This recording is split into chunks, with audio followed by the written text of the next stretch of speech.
bom dia. Cumprimento o nosso diretor-presidente da BMS, professor Celso Nesquier. Cumprimento a todos e quero parabenizar os expositores, doutor Fabrício Mota, doutor Daniel Cavalcante, Maurício Zanfurlin. Realmente é um tema que nos convida a refletir, a pensar sobre várias coisas.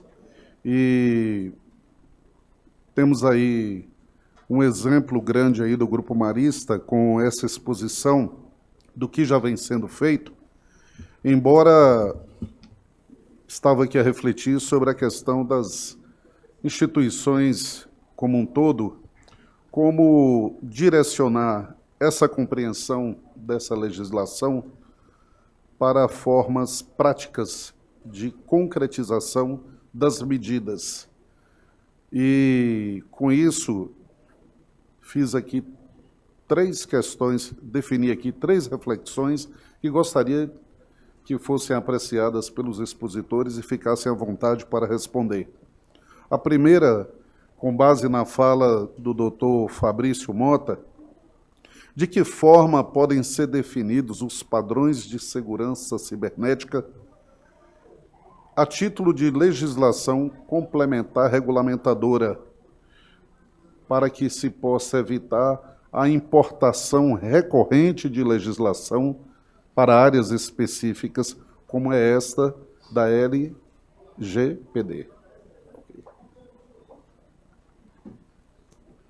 Bom, muito obrigado pela reflexão e pelo questionamento. Esse ponto é um ponto que preocupa muita gente, justamente porque nós estamos falando de proteção de dados e não há como não falar de segurança de dados.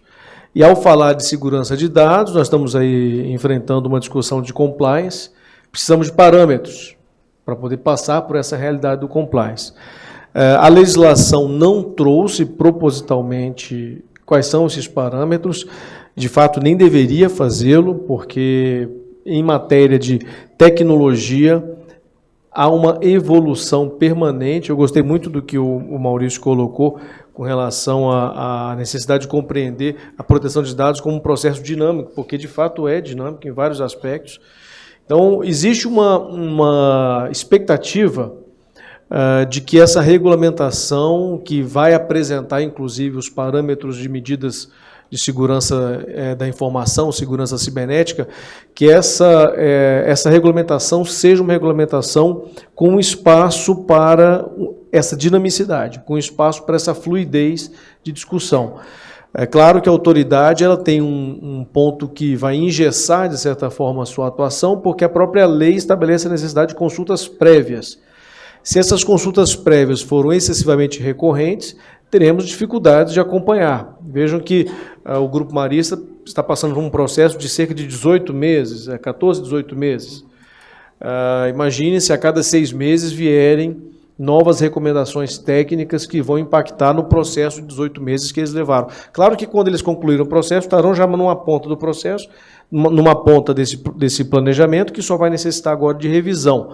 Mas não deixa de ser uma necessidade, uma preocupação em função do risco de mutação permanente, que, aliás, é uma característica da própria lei.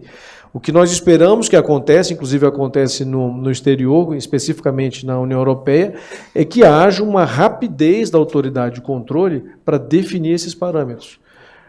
Agora mesmo eu estava lendo uma notícia sobre um processo de fusão de 2 bancos que está em discussão no CARF. É um assunto que não diz respeito exatamente aqui, mas mostra como é a nossa administração pública. E nesse processo de fusão, envolvendo esses 2 bancos, é um processo que impacta em 27 bilhões de reais em valores corporativos, houve um questionamento judicial que está levando em consideração se o CARF é que tem que dar a decisão, a palavra final sobre essa discussão. Isso já está desde o ano passado, vai completar 1 ano agora, paralisado. É um processo de fusão de 2 bancos, de 27 bilhões de reais em valores envolvidos, que está paralisado, parte porque o questionamento administrativo não avançou e parte porque houve um litígio judicial para ser resolvido. Se esse tipo de situação ocorrer com proteção de dados, qual vai ser o impacto direto para os riscos, não só do titular dos dados, mas para os riscos do negócio. Vão ser tremendos, não vão ser simples. Então, o que se espera é que seja uma autoridade, primeiro, capacitada tecnicamente, para poder observar essas necessidades e responder rapidamente. E não só capacitada tecnicamente, mas preparada sob o aspecto administrativo, com recursos próprios, com servidores também suficientes para atender essas demandas. Porque imaginem que nós já temos hoje uma demanda já existente, pré-LGPD, imagine o que será do país quando a LGPD estiver em vigor. Não vai haver espaço e nem funcionário suficiente para processar a fiscalização, o processo de fiscalização, o processo de regulamentação e o processo de interpretação da lei. Então, o que nós esperamos é que haja uma resposta rápida para cada questionamento dessa natureza.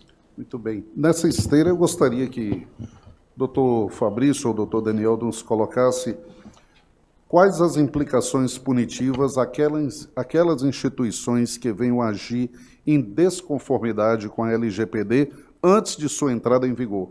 Nós sabemos que há todo aí esse período preparatório, a lei vai entrar em vigor, mas instituições já estão desenvolvendo processo e outras não.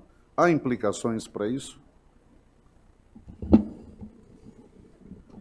Professor, o doutor Fabrício ele já explicou logo no início que, mesmo não entrando em vigor, de fato isso existe, a aplicação de penalidades pelo vazamento, vamos dizer assim, pelo não tratamento de dados com base em fundamentos diversos, não por intermédio da LGPD, por intermédio do Código de Defesa do Consumidor, né, e outras legislações esparsas. Então, antes da legislação, a penalidade, não existe uma penalidade específica, a não ser que os órgãos de controle e o próprio consumidor, se sentindo prejudicado pelo vazamento das informações, ele entre com algum procedimento administrativo ou judicial em face das instituições que não têm implementado o programa. Bom, exatamente nessa linha. Nós já temos legislação vigente tratando de alguma maneira sobre esse aspecto. Como eu falei no início, há uma reinterpretação jurídica dessas legislações. A privacidade agora ela ganha um status diferenciado. Claro que entre os direitos fundamentais não há hierarquia, porém há valoração com relação à aplicação das normas. Como eu disse a vocês, o PROCON de São Paulo acabou de aplicar a penalidade máxima ao Google e à Apple, a penalidade máxima prevista no CDC, que abarca cerca de pouco mais de 9 milhões de reais. Isso em função de uma discussão que nem foi diretamente ocasionada pelas empresas. Foi um aplicativo estrangeiro que nem representação tem no Brasil, que levou o Google e a Apple a serem penalizados em função também de um aspecto lateral, que é a edição de uma política de privacidade mal redigida, mal feita e em desconformidade com a lei. Isso para citar um exemplo. Em São Paulo, já não é nem uma responsabilidade administrativa, mas uma questão judicial, que o doutor Daniel colocou aqui agora há pouco. Em São Paulo, o IDEC moveu uma ação civil pública contra a linha 4 do metrô, pedindo 100 milhões de reais a título de danos morais coletivos em função da instalação de câmeras de coleta biométrica, de coleta das imagens das pessoas, nos vagões do metrô. Por que a linha 4 do metrô tinha feito isso? Para coletar a percepção emocional de quem entra e quem sai no vagão. O IDEC entendeu que isso violava a privacidade dos passageiros, não foi feita uma publicidade objetiva sobre essa coleta, simplesmente houve uma decisão de colocar as câmeras e a implementação dessa coleta, e isso teria violado a privacidade com base, novamente, na legislação em vigor. 100 milhões. O Ministério Público aqui do DF já moveu 3 ações civis públicas, uma contra um banco digital, uma contra uma corretora de criptomoeda e agora, mais recentemente, contra a Vivo. Cada um dos casos alerta sobre uma situação específica. Contra o banco foi situação de vazamento. 10 milhões de reais de danos morais coletivos, redundou num acordo judicial com uma redução, e aí vale aquilo que o doutor Daniel colocou, atenuantes. O Maurício colocou também, atenuantes. Esse banco digital se comprometeu com o Ministério Público a notificar os titulares, isso reduziu o valor da penalidade. A corretora de criptomoedas está sendo processada ainda, não teve um desfecho, 10 milhões de reais também danos morais coletivos. A Vivo, a Telefônica, está sendo processada porque estaria usando, segundo o Ministério Público, informações de geolocalização dos nossos telefones para direcionar publicidade sem o consentimento adequado e sem a transparência necessária para isso. Então, são movimentos que estão surgindo. Em São Paulo também teve um outro caso, uma demanda individual, de um advogado que processou uma construtora porque ele comprou um imóvel, no dia seguinte à compra do imóvel ele passou a ser atacado por vários telefonemas e mensagens de WhatsApp de serviços periféricos à compra do imóvel. Pessoas vendendo piso, vendendo pia de banheiro, vendendo todo tipo de serviço periférico à compra. Ele entrou com uma ação individual pedindo para que a justiça proibisse a construtora de compartilhar os seus dados pessoais com esses serviços laterais. Então, novamente, já está aí. Não precisa esperar agosto do ano que vem. Muito bem. E por último, a IES que agir em desconformidade com a LGPD, inclusive tendo cuidado, atenção com a preparação, a qualificação de seus colaboradores, ela poderá ser eximida da responsabilidade de seu colaborador em dar causa, seja por culpa ou por dolo, numa situação específica?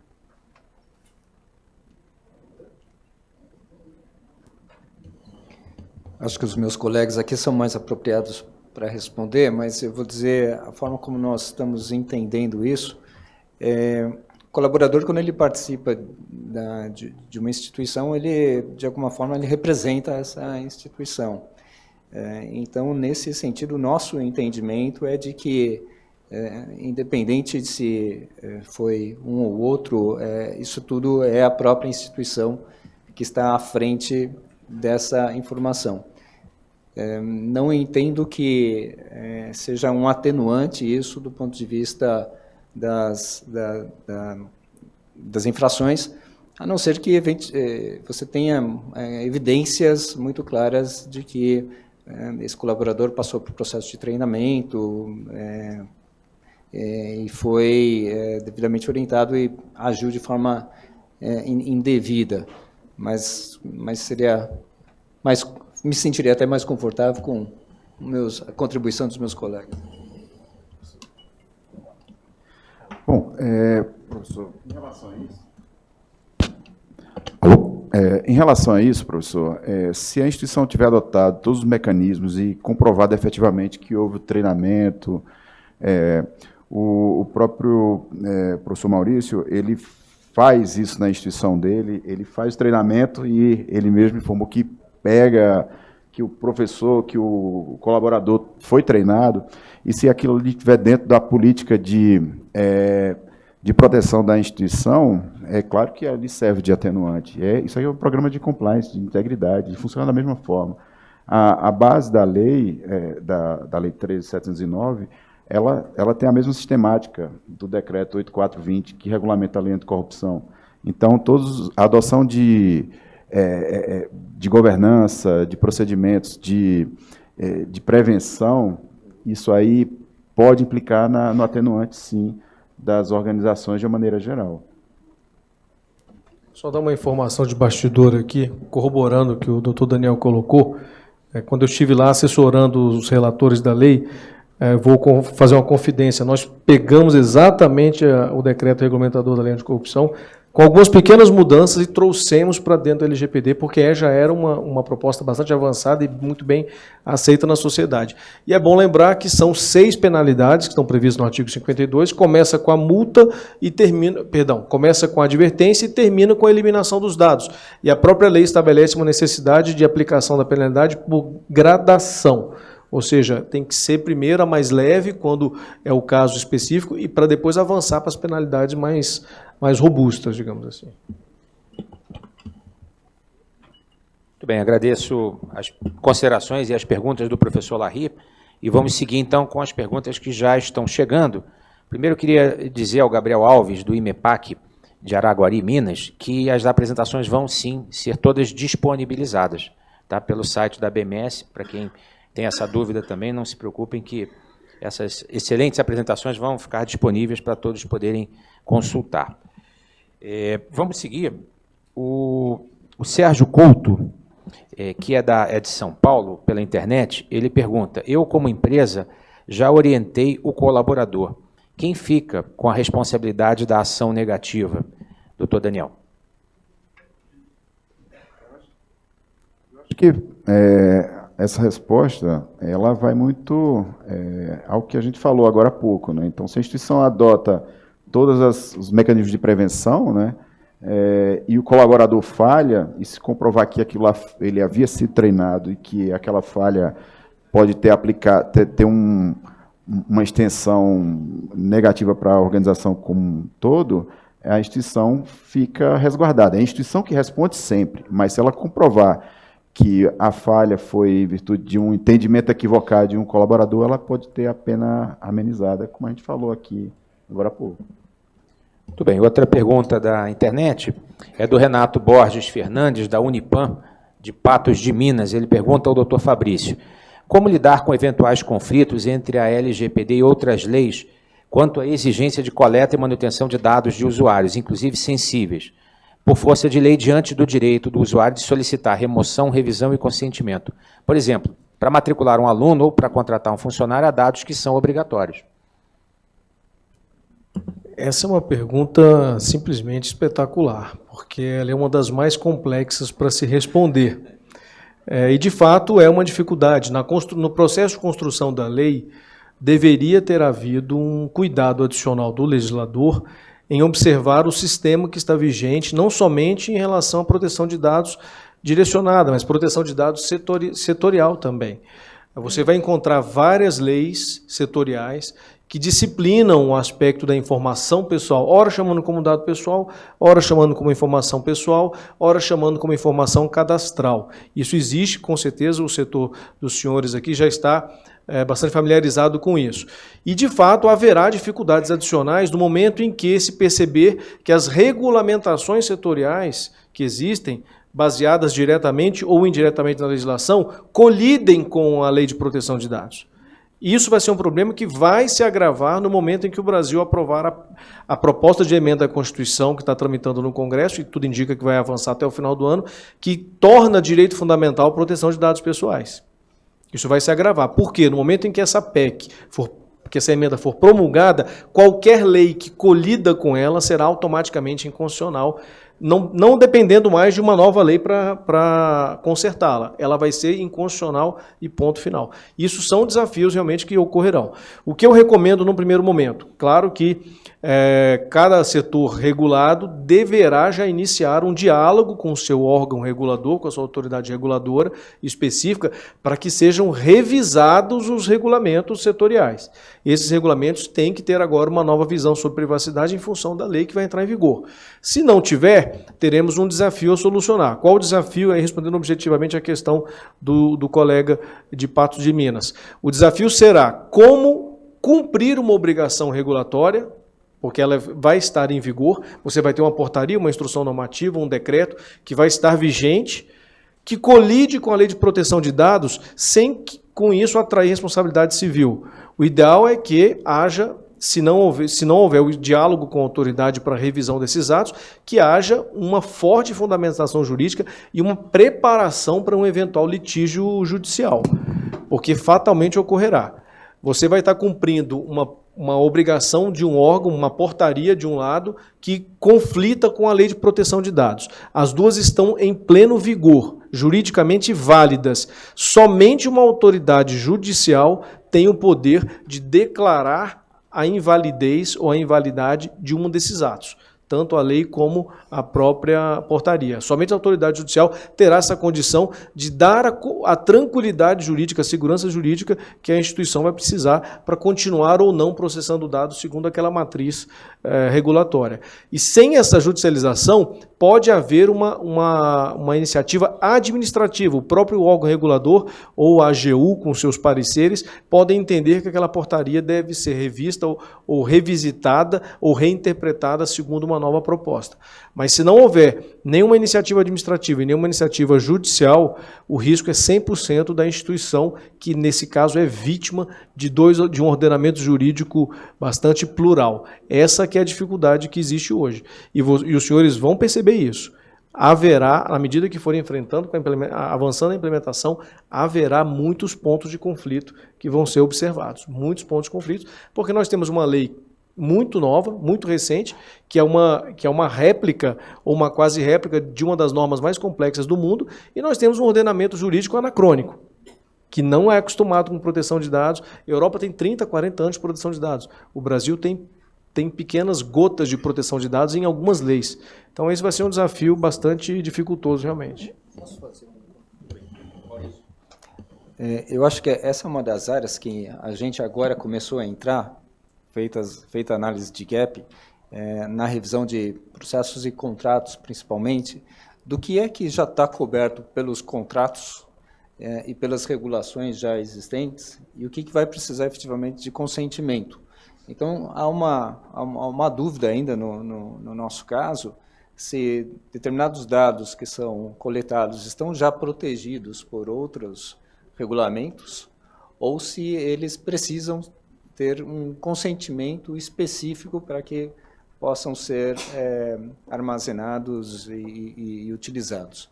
Muito bem, obrigado. Vamos agora para a audiência. Edson pediu a palavra, em seguida a minha querida amiga Maria Antonieta. Bom dia a todos.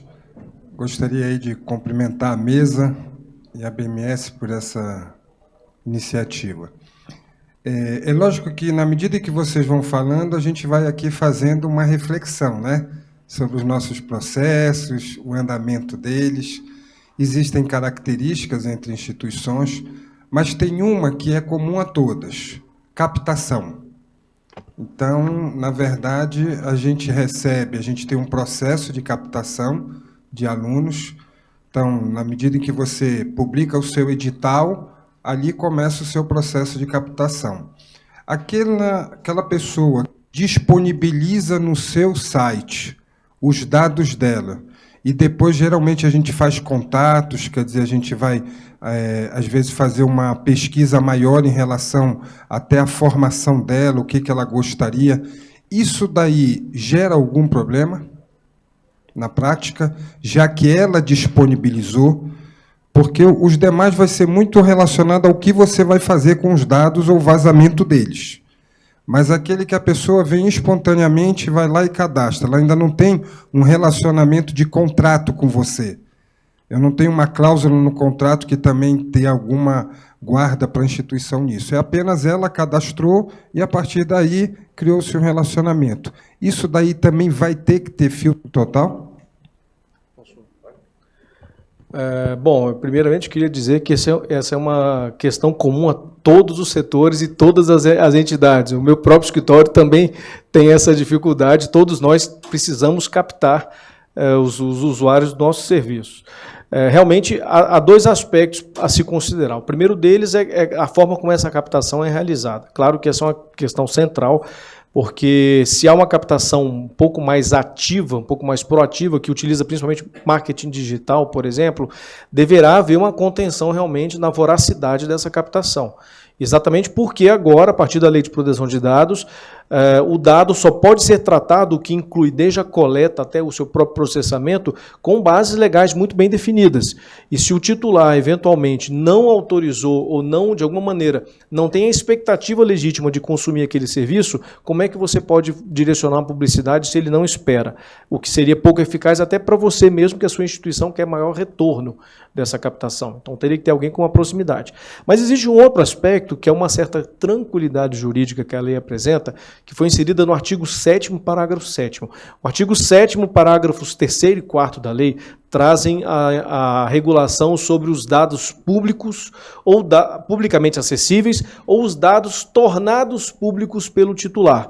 Então, é um exemplo, é um caso de uma pessoa que está numa rede social e que coloca as informações espontaneamente naquela rede social e essas informações estão acessíveis para qualquer um por providência dela. Esses são os dados que são considerados dados tornados públicos. E os dados publicamente acessíveis são aqueles dados, principalmente de órgãos públicos, que o próprio Estado deixa de forma ostensiva para qualquer um ter acesso, com algumas pequenos critérios, como, por exemplo, o CPF. O CPF é um órgão que as pessoas podem ter acesso através de um requerimento, uma requisição, um convênio com o próprio Ministério da Economia, com a própria Receita Federal. Então, esses tipos de dados, que são dados muito desejados por quem deseja captar, eles poderão ser utilizados, porém com alguns critérios adicionais. Você não vai poder, por exemplo, desviar muito a finalidade, porque a finalidade é um elemento fundamental para o tratamento.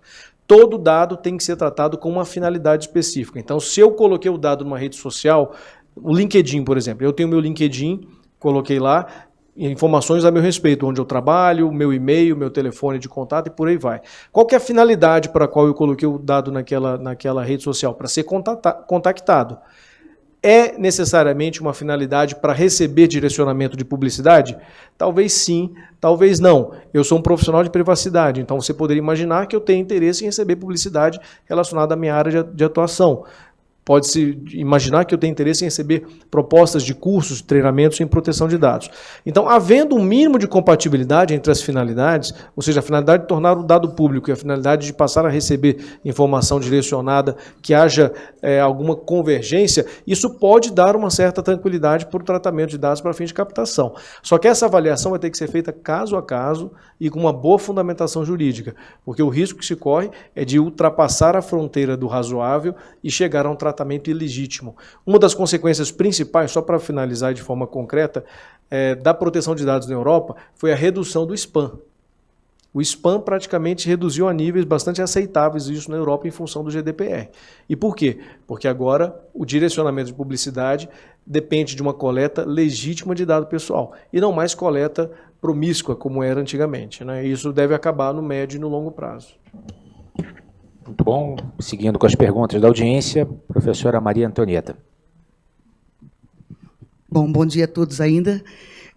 Nós sabemos que isso vai demandar mais ações judiciais, né, para nós mantenedores, e que nós vamos ter que ou dirimir ou conciliar. Bom, e nós temos um problema bem pontual aqui, Celso, que é a questão dos dados que a gente informa todo ano para o censo.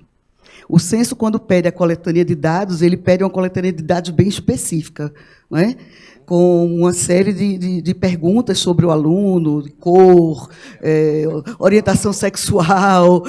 Isso é um problema sério para nós, né? Eu acho que, a partir já dessa informação do censo, nós já deveríamos nos articular para, junto à AGU, o Ministério Público e, enfim, o próprio MEC, para que nós possamos provocá-los nesse sentido de como vai ser o nosso tratamento de agora diante com esses dados junto aos nossos alunos.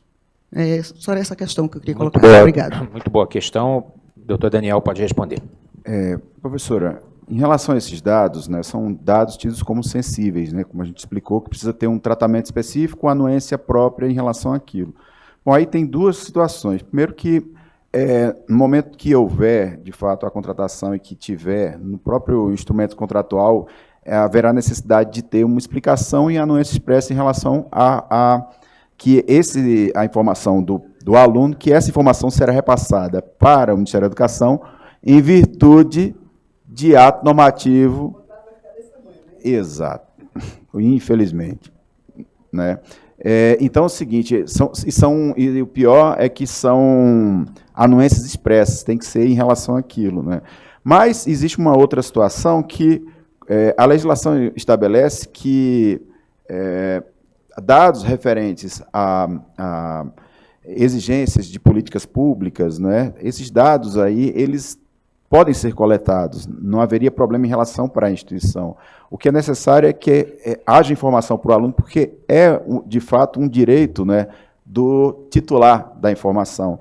Então, é necessário que seja dado conhecimento ao aluno de qual a origem, para onde que vai, né? E também que seja dada a anuência para ele. Eu sei que vai complicar um pouco mais, que vai ser objeto de um fluxo que a instituição vai ter que analisar. Costumeiramente já não lê um contrato surdo, um contrato dessa forma, que ele não vai ler mesmo. Mas, né? Bota a gente na justiça de todo jeito, porque não leu o contrato. Professora, né? E é mais demanda judicial para a gente. Veja só, professora, na verdade é o seguinte, quando ele for fazer o objeto do contrato, em relação a essas cláusulas sensíveis, a orientação é a seguinte, que ele dê anuência expressa na cláusula. Ele não vai assinar o contrato. Não é? Então, assim, mas, bom, o tratamento pode ser dado dessa forma, ou ser dado, professora, de uma forma digital, na própria legislação estabelece, ou pode ser expresso, ou por outro meio que a substitua. Não é? Eu sei que um contrato que seja virtual, ele pode dar anuência, igual como já existem vários por aí, professora. Então, seria algo dessa forma. Eu sei que vai ficar pior para instituições de ensino, então, que tem vários dados sensíveis, né? Isso aí. Acho que tem que ser tratado de forma específica, né, como um setor específico, e não de uma forma generalizada, como está sendo tratado. Porque é inviável, do ponto de vista, inclusive, legal, se solicitar do aluno, para cada item que a gente vai trabalhar com eles, uma anuência, né, específica. Quer dizer, o próprio contrato, se você jogar isso no próprio contrato de prestação de serviço, e ele assinando o contrato de prestação de serviço já não serve, é um excesso de preciosismo. Me poupe. Professora, tem um detalhe, professor, em relação a... Eu acho que tem que ser dito isso aqui, que eu vou falar novamente. Informações acadêmicas, elas são exceção na Lei Geral de Proteção de Dados. Então, exceção, porque o principal fluxo de dados que as instituições têm são informações acadêmicas. E esses dados, necessariamente, não haveria de ter uma informação expressa. É necessário ter a comunicação para o aluno, seja no contrato, seja por outro meio. Então, assim, alguns dados que realmente são dados tidos como dados sensíveis, esses não tem jeito. Mas com relação ao censo, antes, quando não existia o censo superior, que solicitava esse tipo de informação, nós tínhamos só aqueles dados que não eram dados sensíveis. Ótimo, beleza. Mas depois do censo, e o censo começou a aprimorar os dados sensíveis, não é, para dar mais trabalho a gente também. Então, a partir daí, nós estamos tendo que pedir ao aluno que ele nos declare esses dados sensíveis para que a gente possa informar o censo, porque se a gente não informar, nós vamos ser prejudicados. Olha aí. Só agora, antes de passar para o Fabrício, para continuar a resposta da professora Maria Antonieta, eu queria dizer que esse tipo de preocupação dela, que eu endosso, é o motivo pelo qual nós vamos buscar essa participação, como sugeriu o Fabrício, no Conselho de Proteção de Dados, para que a entidade representativa das mantenedoras possa ter vez e voz, tratando exatamente de situações como essa, que são típicas do nosso setor. Então, isso justifica a defesa que eu faço aqui da participação da ABMS, por exemplo, no Conselho de Proteção de Dados, e nós vamos buscar com força essa participação. Mas o Fabrício quer complementar a resposta, em seguida eu vou passar ao Coronel José Rocha. Colocar uma ponderação, professora. Eu entendo perfeitamente, e a sua visão, na verdade, é uma visão de preocupação absolutamente correta. Em matéria de proteção de dados, o consentimento, muito embora tenha um valor muito grande, ele deve ser, via de regra, a última opção que se deve considerar nas opções que são legitimadas. E houve uma evolução cultural em torno da questão do consentimento, para se chegar ao ponto que hoje o consentimento, além de ter uma força muito grande, porque ele pode inviabilizar negócios no momento em que ele for revogado, ele deve ser considerada a opção última das disponibilidades. O artigo 7º tem 10 hipóteses de tratamento de dados pessoais. Consentimento é a primeira, mas nem por isso é a mais relevante. São 10 hipóteses. Uma delas é obrigação legal, regulatória e arbitral. O artigo 11 fala dos dados pessoais sensíveis. São 8 opções de tratamento de dados pessoais e lá está presente também a obrigação legal, regulatória e arbitral. Nesse caso em que o censo é uma determinação que é imposta à instituição de ensino. Eu estou falando aqui, não é uma consultoria jurídica, é apenas em tese. Como o censo é uma imposição que é feita à instituição de ensino superior e ela deve atender e transmitir os dados, ela deve coletar os dados e transmitir os dados, porque lhe é imposto isso, você claramente, não claramente, mas aparentemente, você está cumprindo uma obrigação legal ou regulatória. Isso te dá um certo conforto com relação à hipótese de tratamento de dados pessoais. Claro que dentro desse contexto, no momento em que eu coleto o dado e tenho que transmitir no momento futuro, possivelmente, para esse órgão que realiza o censo, eu tenho que ter os cuidados de custodiar o dado durante todo esse processo para que não haja vazamento, para que não haja exposição, fragilidade de qualquer natureza. Criar todos os sistemas de garantias internos para que não haja acesso indevido. Eu vou dar um exemplo que nem a lei traz a resposta, mas é uma situação que foi colocada num cliente que eu achei bastante curiosa. A lei fala o que é dado pessoal sensível. Em tese é taxativo, é só aquilo que está lá na lei. Então, raça, etnia, opção filosófica, vida sexual, sexual, etc, etc. Aí surgiu uma situação que os senhores devem ter enfrentado na prática, que é com relação ao nome social. Nome social ou quando há transexualidade, que já nem se fala em nome social. Transexualidade é sexo. Então você tinha um sexo de nascença, você tem outro sexo agora. Você não tem nome social, você tem nome. Eu era Maria, agora eu sou João. Acabou-se. Somente o cartório é o único que, em tese, tem que ter informação relacionada à sua origem biológica, de sexo e de nome. A partir dali, depois de ter feito passar pelo processo, judicialmente você já consegue toda a conformação legal para isso, você já é uma nova pessoa aos olhos da sociedade. A lei não trata especificamente sobre isso, né? Ela fala em vida sexual e ela fala em dados de saúde. E transexualidade pode ter um aspecto tanto de vida sexual como também de dado de saúde. Uma pessoa que era João e virou Maria, ela continua com órgãos que são tipicamente masculinos, como a próstata, por exemplo. Isso foi colocado até por uma situação de um treinamento que nós fizemos. Ela continua, então ela pode ter câncer de próstata mesmo sendo Maria. Então são questões que a lei não vai trazer a resposta imediata, mas que nem por isso a instituição deva se furtar do dever de zelar. Ela tem a base legal, que é imposta a ela por uma obrigação regulatória, por exemplo, mas ela tem todo um processo de cuidado. Porque se ela vazar essa informação, se ela transmitir a informação quando não deve transmitir, ela atrai o risco de responder. Muito obrigado. O espírito da lei não é esse. Não é? O espírito da lei não é de dificultar, não é, as categorias, as empresas especificamente. Então, acho que a gente tem que trabalhar a questão realmente voltada para o espírito da lei. Qual é o espírito da lei? É dar segurança ao usuário? Ótimo, mas no que diz respeito à educação, nesse sentido, nesse ponto, nesse aspecto, nós estaríamos acobertados. Né? Então, eu acho Obrigado, que é isso, mais ou menos por aí. Antonieta, pelas considerações. Agora o Zé Rocha, com a palavra. Bom, primeiro, parabenizar e agradecer a presença da nossa representante da região, que nunca mais tinha visto a professora Antonieta aqui, com seu entusiasmo e grande amor à educação, demonstra aqui para todos nós. Temos que exigir a presença dela, nosso presidente, aqui, não pode faltar. Exigir, você falou a Acho que palavra é obrigatório. E quanto à questão a questão sexual, professora, LGPD, primeira vez que eu li, eu achei que se tratava disso. Era assim, como são 62 variações, eu achei que essa fosse alguma coisa que abrangesse mais, com todo respeito.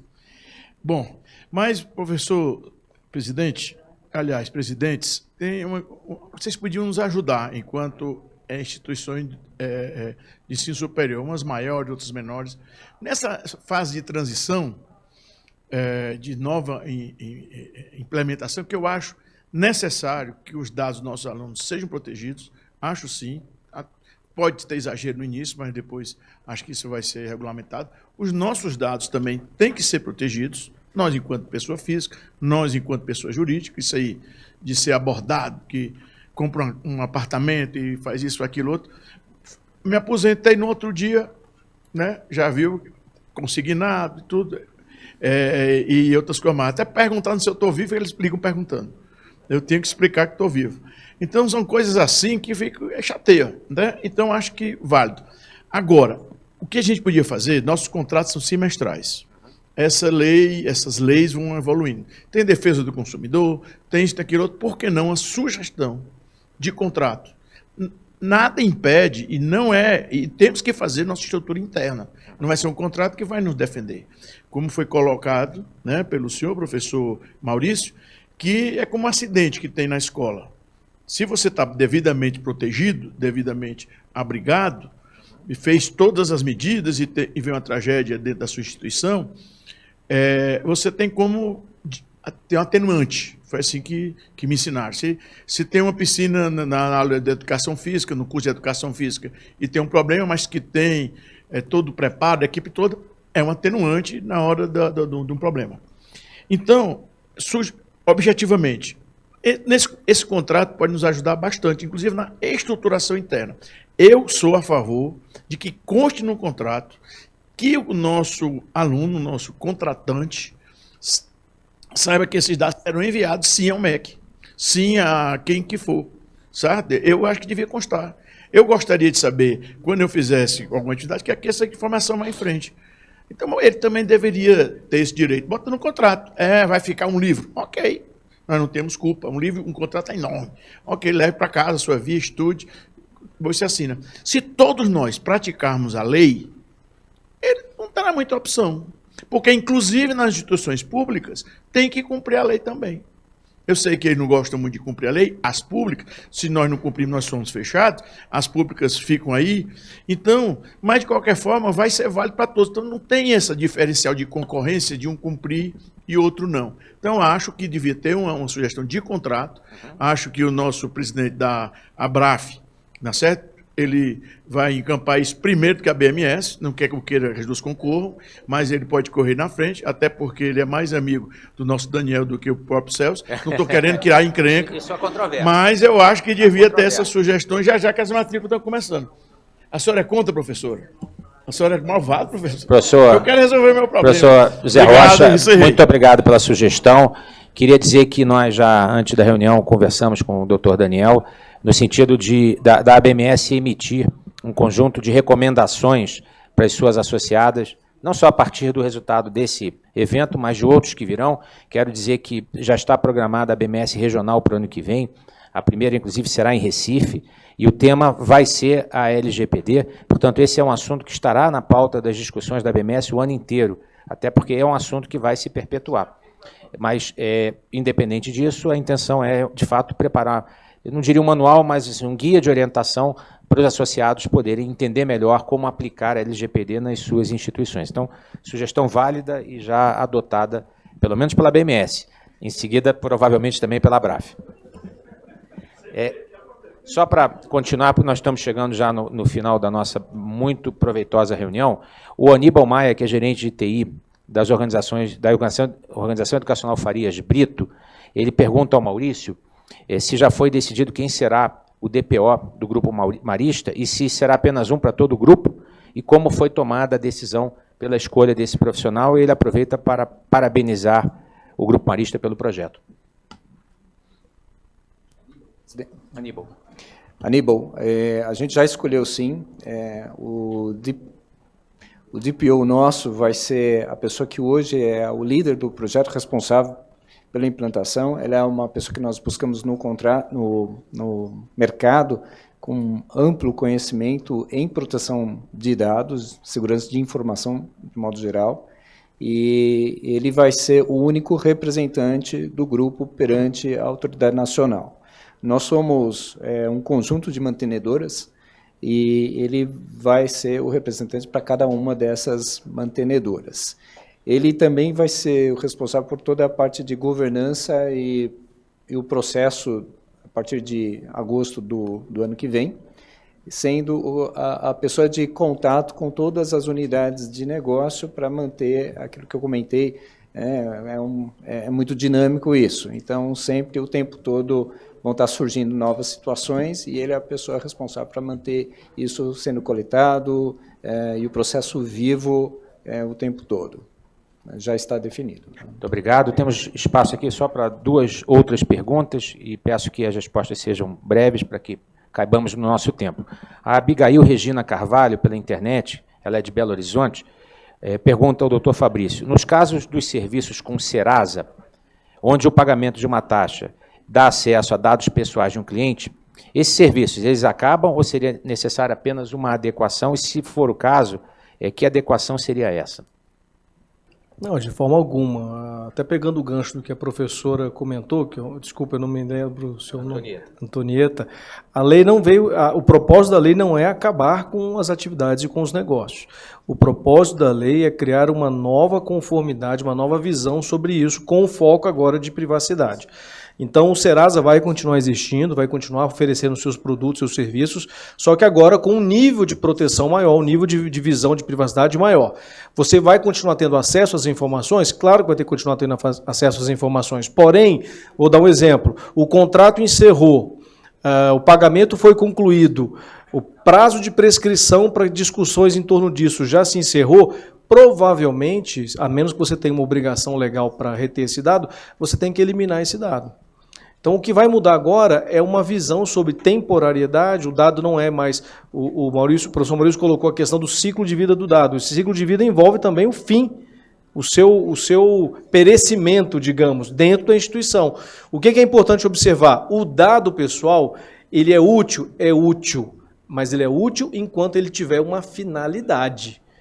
Concluída aquela finalidade, você deve rever a necessidade de retenção daquele dado. Se você retiver o dado com base legal para isso, tudo bem, você está seguro. Se você não tem base legal, você quer reter o dado por conta própria, você está dentro de si colocando uma bomba relógio. Porque no momento em que essa bomba relógio explodir, que esse dado vazar e você não tiver mais a finalidade e a legitimidade para manter aquele dado na sua instituição, ou seja, se ele está de forma ilegítima dentro da sua instituição e ele vazar, o risco regulatório para você é maior. Tem alguns colegas da área de proteção de dados que usam uma frase que é um pouco forte, mas ela é bem emblemática, que o dado pessoal é tóxico. Ele é tóxico em que sentido? Se você consumir demais, como tudo que é tóxico, você tem um problema. Você vai ter que passar por um processo, um processo meio doloroso para se desintoxicar. A mesma coisa com o dado pessoal. Não tem mais a finalidade, concluiu a finalidade do tratamento. Você não tem obrigação legal para reter, você não tem nenhuma razão específica para reter aquele dado, você deve eliminar o dado da sua base. Então, é um dos princípios da lei, né? Eu queria, então, encerrar com uma pergunta que tem a ver com isso, que é da Ana Carla Lenner, de Viçosa. Ela pergunta exatamente sobre isso. Como eliminar os dados quando o aluno se forma? Que dados seriam esses? Doutor Daniel, poderia esclarecer um pouco mais? Levando em consideração isso que já foi dito, professor, existem dados que têm prazo, né? Que existe, inclusive, acho que ela fala aí, o prazo que a instituição é obrigada a manter aquele dado, nos dados acadêmicos. Então, determinados dados acadêmicos, eles têm que ser mantidos independentemente. Agora, os demais dados que não forem acadêmicos, que tiverem essa obrigatoriedade, assim que a prestação de serviço encerrar, como o doutor Fabrício falou, ele se torna um dado tóxico, né? Então, a instituição não é obrigada a mantê-lo. Então, a recomendação é que, de fato, elimine esses dados. Muito bem. Maurício. Quando a gente fala em eliminar o dado, não necessariamente a gente está falando em excluir o dado. Se esse dado for anonimizado, do ponto de vista da legislação, ele está eliminado. E hoje, como nós estamos na era da informação dos dados, dado é o novo ouro. Você ter dado para processá-los e poder, a partir daí, gerar insights é riquíssimo. E um dado anonimizado, ele pode ser extremamente valioso e te gerar zero risco do ponto de vista da privacidade.